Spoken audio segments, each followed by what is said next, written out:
कल शाम ऑफिस से आकर अमित ने सूचना दी कि उसका ट्रांसफर दिल्ली से मुंबई कर दिया गया है। ये खबर सुनने के बाद से नेहा के आंसू रोके नहीं रुक रहे हैं। उसने रो रो कर अपना हाल बुरा कर लिया है। अमित, मैं अकेले कैसे सब कुछ मैनेज कर पाऊंगी। यहाँ संजना और लीना भी इतने बड़े नहीं हैं कि मेरी मदद कर पाएं। अब घर बाहर बच्चों की पढ़ाई सब कुछ अकेले मैं कैसे कर पाऊंगी। यही सोच सोच कर मेरा दिल बैठा जा रहा है, नेहा बोली। नेहा के मुंह से ऐसी बातें सुनकर अमित का मन और परेशान होने लगा। फिर बोला, देखो नेहा, हिम्मत तो तुम्हें करनी ही पड़ेगी। क्या करूं, जब कंपनी भेज रही है तो जाना तो पड़ेगा ही। प्राइवेट नौकरी है, ज्यादा ना नुकुर की तो नोटिस भी थमा सकती है हाथ में, और फिर भेज रही है तो सैलरी भी तो बढ़ा रही है। आखिर हमारा भी तो फायदा हो रहा है जाने में। सैलरी बढ़ जाएगी तो घर का लोन चुकाने में थोड़ी आसानी हो जाएगी।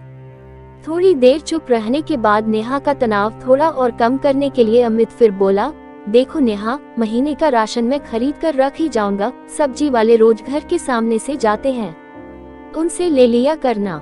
अगर वक्त बेवक्त कोई और जरूरत पड़ती है तो आसपास के लोग हैं ही। इतना रिश्ता तो हमने बना रखा ही है हर एक से कि एक फोन करने पर कोई भी आ खड़ा होगा। मगर अमित के समझाने का नेहा पर सकारात्मक प्रभाव नहीं पड़ रहा था। दरअसल 10 सालों के वैवाहिक जीवन में ये पहला अवसर आया था जब नेहा को अमित से अलग रहने की जरूरत आ पड़ी थी। पहले तो नेहा ने भी साथ ही मुंबई चलने की बात कही, पर दिल्ली से मुंबई जाने का मतलब बच्चों का नए स्कूल में एडमिशन कराना, नई यूनिफॉर्म खरीदना, वहाँ किराए का घर लेकर रहना और फिर उसका किराया देना, और यहाँ लोन की किस्त चुकानी किसी भी तरह से संभव नहीं होगा। फिर इस बात की भी तो कोई गारंटी नहीं थी कि वहाँ सारी व्यवस्था कर लेने के बाद 10 से 12 साल वही रहेंगे। क्या पता अगले ही साल फिर कंपनी दिल्ली वापस बुला ले तो कब तक बच्चों को लेकर ऐसे फिरते रहेंगे। इसलिए अमित ने नेहा को समझाते हुए कहा कि उसका अकेले जाना ही उचित होगा। अमित को अगले ही सोमवार को मुंबई ऑफिस ज्वाइन करना था, इसलिए वह बुझे मन से जाने की तैयारी करने लगा। अमित भी पहली बार अकेला रहने जा रहा था, इसलिए मन ही मन घबराहट उसे भी बहुत हो रही थी।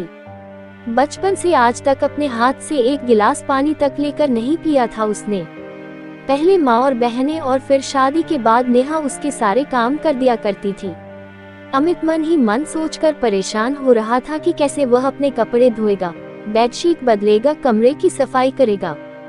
खाना नाश्ता तो बाहर कर लेगा या टिफिन लगवा लेगा, पर कभी चाय पीने का मन हुआ या बीच में भूख लगी तो क्या करेगा। मगर नेहा और बच्चों की चिंता में वह अपनी परेशानी के बारे में कोई चर्चा नहीं कर पा रहा था, और न ही नेहा का ध्यान इस पर जा रहा था कि उसका पति उसके बिना अकेले कैसे रह पाएगा। इतवार की सुबह से ही अमित की व्यस्तता बढ़ी हुई थी। अपने सामान की पैकिंग के साथ साथ वह इस बात का भी ख्याल रख रहा था कि उसके जाने के बाद घर में किसी चीज की कमी न रह जाए, जिसके लिए नेहा को बच्चों को लेकर बाजार के चक्कर लगाने पड़े। राशन, सब्जी, फल, मिठाई आदि एक एक चीज वह घर में लाकर रखता जा रहा था। शाम होते होते नेहा का उतरा चेहरा देखकर उसका दिल ये सोचकर घबराने लगा कि कहीं उसके जाने के बाद नेहा की तबीयत न खराब हो जाए। नेहा, कुछ दिनों के लिए मम्मी को आने के लिए कहूँ क्या? तुम्हें देखकर मुझे चिंता हो रही है कि तुम अकेले रह पाओगी या नहीं। अमित, सोच तो मैं भी रही थी कि मम्मी जी आ जाती कुछ दिनों के लिए मेरे पास तो ठीक रहता, पर वहाँ भी तो रिंकी और पापाजी को परेशानी होगी उनके बिना। यही सोचकर मैंने कुछ कहा नहीं। हाँ वह तो है, फिर भी एक बार बात करके देखता हूँ।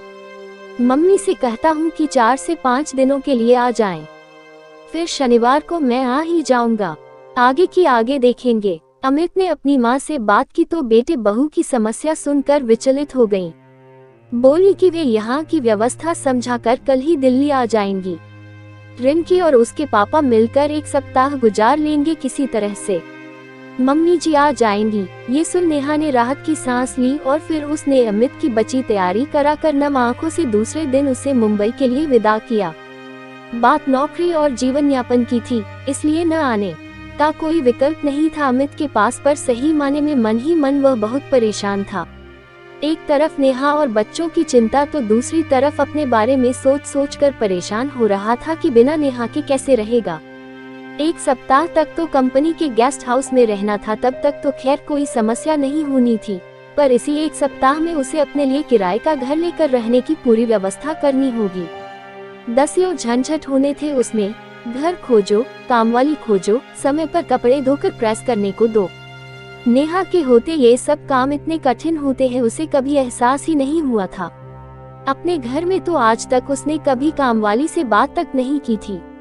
अब कैसे उससे बात करेगा? कौन से कपड़े गंदे हैं और कौन से साफ, इसका फर्क तक आज तक नहीं कर पाया था वह। अब ये सारी चीजें खुद करनी पड़ेंगी, ये सोचकर पसीना छूट रहा था। एक सप्ताह जैसे तैसे गुजार कर अगले शनिवार की रात को जब अमित एक दिन के लिए मुंबई से दिल्ली आया तो घर में त्योहार जैसा माहौल बन गया। बच्चे उसके इर्द गिर्द मंडराने लगे और नेहा के पास तो अमित को बताने के लिए इतनी सारी बातें इकट्ठी हो गई थी मानो वह सालों बाद अमित से मिल रही हो।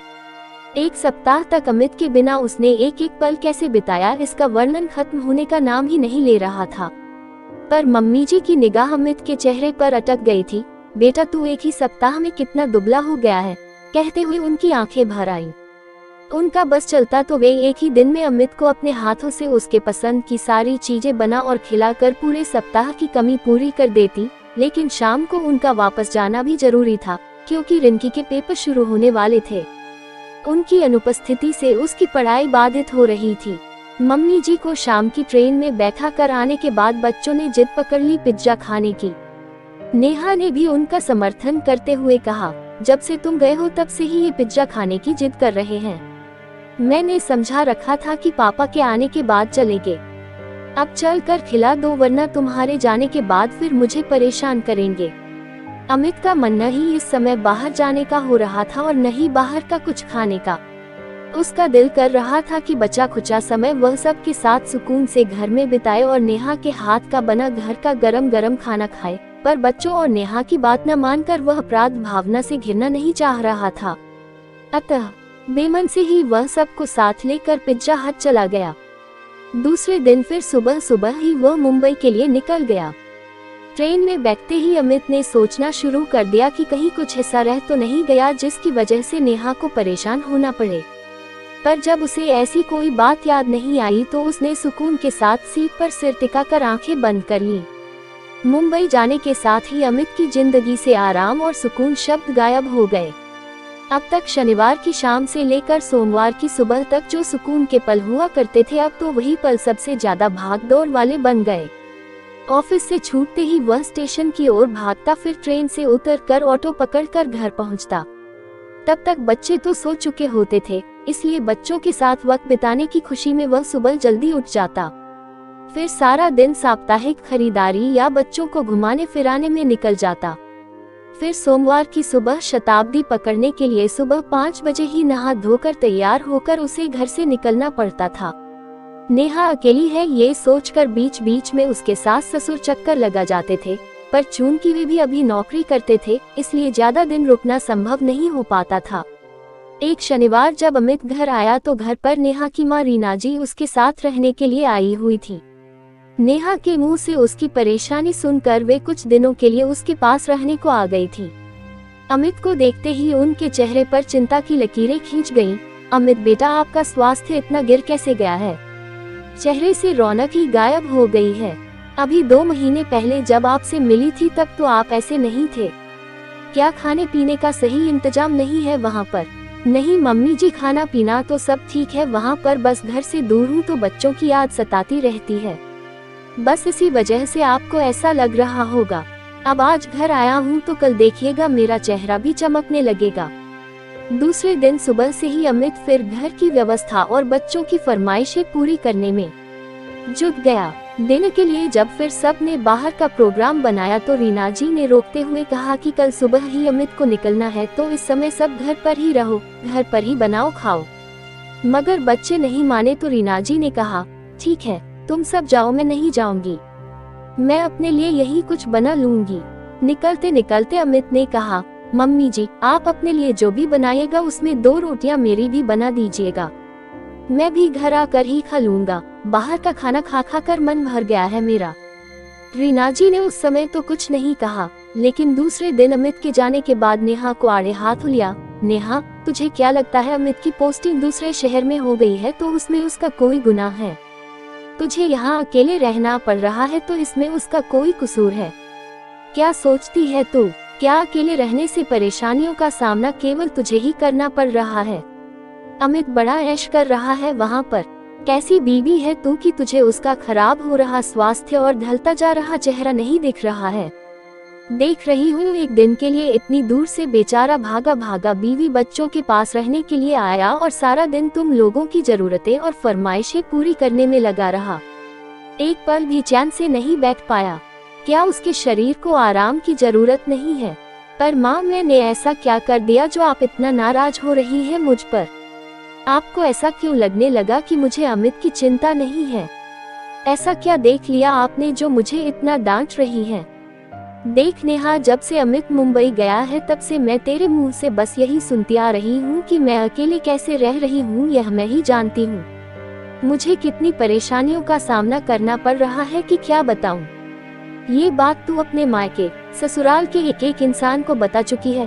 अकेले रहने की वजह से तुझे कितनी तरह की परेशानियां हो रही हैं, पर एक बार भी मैंने तुम्हें अमित की चिंता करते नहीं सुना। एक बार भी मैंने तेरे मुंह से यह नहीं सुना कि अमित वहाँ क्या खाता होगा। पता नहीं मनपसंद खाना मिलता भी होगा उसे या नहीं, उसके कपड़े कैसे धुलते और प्रेस होते होंगे। शाम को थका हारा घर आता होगा तो एक कप चाय की जरूरत होती होगी तो क्या करता होगा। बेचारा एक दिन के लिए घर आता है और उस एक दिन भी तू उसे एक पल भी आराम से बैठने नहीं देती। सारा दिन किसी न किसी काम के लिए दौड़ाए रहती है उससे। क्या इतनी पढ़ी लिखी होने के बावजूद तू अमित के बिना घर गृहस्थी के अपने छोटे बड़े काम नहीं कर सकती? माँ, मैं कर तो लेती, पर आप तो देख ही रही हैं कि संजना और लीना इतने छोटे हैं कि इन्हें लेकर बाजार जाना खतरे से खाली नहीं है, और बाहर खाना और घूमना घुमाना तो बच्चों की फरमाइश पर करना पड़ता है। मैं थोड़े ही कहती हूँ जाने को, नेहा ने रुआंसे होते हुए कहा। इस पर रीना जी ने उसे समझाते हुए कहा, देखो बेटा, मैं समझ रही हूँ कि अमित के जाने की वजह से तुझे परेशानियों का सामना करना पड़ रहा है, पर तू केवल अपनी ही परेशानियों के बारे में क्यों सोचती रहती है? क्या ये खुदगर्जी नहीं है तेरी? मेरी नजर में तो तुझसे ज्यादा परेशानी अमित को उठानी पड़ रही है। तुझसे तो केवल अमित दूर गया है, पर अमित से तो घर, बीवी, बच्चे, घर का खाना, घर का सुकून सब कुछ छिन गया है। एक दिन के लिए आता भी है तो तुम सब के लिए ऐसे परेशान होता है जैसे कोई गुनाह करके लौटा है। तू पढ़ी लिखी और समझदार है। तुझे चाहिए कि बच्चों को स्कूल भेजने के बाद बाजार जाकर सारा सामान लाकर रख ले, ताकि कम से कम रविवार को तो दिन भर अमित आराम से रह सके। और तुझे शुरू से पता है कि अमित को तेरे हाथ का बना खाना ही पसंद है, बाहर के खाने से वह कतराता है। फिर भी तू रविवार को भी उसे बजाय अपने हाथों से बनाकर खिलाने के बाहर ले जाती है। बच्चों को पिज्जा बर्गर खाना हो तो तू ही ले जाकर खिला आया कर। माँ की बात सुनकर नेहा को एहसास हुआ कि सचमुच वह बहुत बड़ी गलती कर रही थी कि अमित के जाने से समस्या केवल उसे हो रही है। अमित की परेशानियों के बारे में न सोचकर वह इतनी खुदगर्ज कैसे बन गई, उसे खुद ही समझ में नहीं आ रहा था। अगले शुक्रवार को बच्चों को स्कूल भेजकर घर के सारे छोटे बड़े कामों की लिस्ट बनाकर नेहा घर से निकल गई। उसने तय कर लिया था कि अब आगे से अमित के आने पर उसे किसी काम के लिए बाहर नहीं भेजेगी, बल्कि अब पूरा रविवार वे सब अमित के साथ घर पर ही बिताएंगे, ताकि उसे शारीरिक और मानसिक दोनों तरह से आराम मिल सके। बाजार की तरफ जाते समय अचानक नेहा की नजर सड़क के किनारे छोले चावल के ठेले के पास खड़े एक युवक पर पड़ी, जो जल्दी जल्दी छोले चावल खा रहा था। उसे देखते ही न जाने क्यों नेहा की आंखों से आंसू गिरने लगे। वह सोचने लगी कि अमित भी तो आखिर भूख लगने पर ऐसे ही जहाँ कहीं भी जो कुछ भी मिल जाता होगा खाकर अपना पेट भर लेता होगा। मनपसंद चीजों की फरमाइश करके बनवाना और खाना तो भूल ही गया होगा अमित। अपने आंसू पोंछते पोंछते नेहा जल्दी जल्दी घर चली जा रही थी। साथ ही सोचती भी जा रही थी कि अपने परिवार वालों को भरपेट भोजन देने और उनके लिए सुख सुविधा जुटाने के लिए घर से दूर रहकर दिन रात खटने वाले हमारे पतियों को भूख लगने पर मनपसंद भोजन तक मुहैया नहीं होता, और हम पत्नियां यही जताती रह जाती हैं कि हम ही उनके बिना बड़ी कठिनाइयों का सामना कर रही हैं।